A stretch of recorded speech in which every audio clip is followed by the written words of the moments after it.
तुम ही तो मेरा जीवन हो अब साथ हमारे। तू तेरे बड़े भाई को बहुत पसंद करता है ना? पसंद तो करता हूँ पर रिस्पेक्ट ज्यादा है।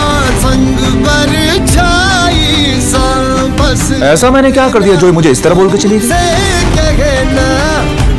दुनिया जैसी दिखती है वैसी है नहीं,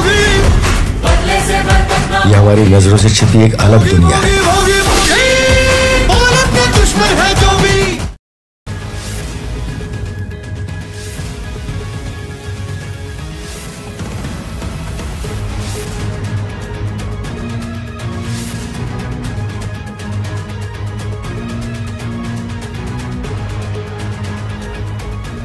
दिलं का पाकिट?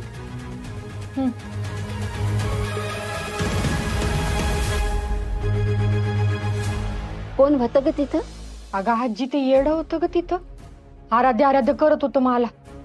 म्हणजे तुला सांगू का, आतापर्यंत मला वाटत होतं की ही समधी मानसी खुळे आहेत, पण तसं नाहीये.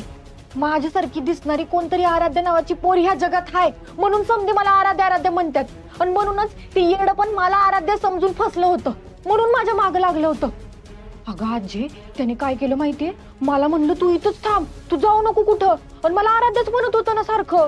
म्हणलं मी आज जाऊन कोणाला, माझ्या मम्माला बोलून आणतो म्हणे. म्हणजे त्याची आई असेल का ग? आणि मी तर घाबरलेच ना आजी, मी सटकलेच तिथून. म्हणलं यांनी आराध्य समजून मला इथं अडकून ठेवलं तर. बस झालं, पाकिट देऊन आली ना, झालं. आता माझ्या परवानगी शिवाय ह्यो पाडा सोडायचा नाही आणि शहरात तर मुळीच जायचं नाही, सांगून ठेवते. पण आजी एवढं वाईट असतं वय शहर? अगं शहर वाईट नसतं, शहरातली माणसं वाईट असतात. आपल्यासारख्यानं पकडून नेतात आणि घरात घरकामाला लावतात. त्यांचे संसार आपणच चालवायचे, घरातली समधी कामं करायला लावतात. त्या पिंजऱ्यातच आपण अडकून राहतो, त्यांचे गुलाम होतो. मला तुला या समध्यात पडू द्यायचं नाही ग. अगं आपला पाडा काय वाईट आहे, आपण इथले राजे आहोत, कोणाची हाजी हाजी करायला नको. हा हे बघ पोरी, मला लई भ्याव वाटतं बघ. एखाद दिवस कुणीतरी येईल आणि आराध्य म्हणून तुला उचलून नेईल. आजे आजे आजे असं कशाला बरं होईल?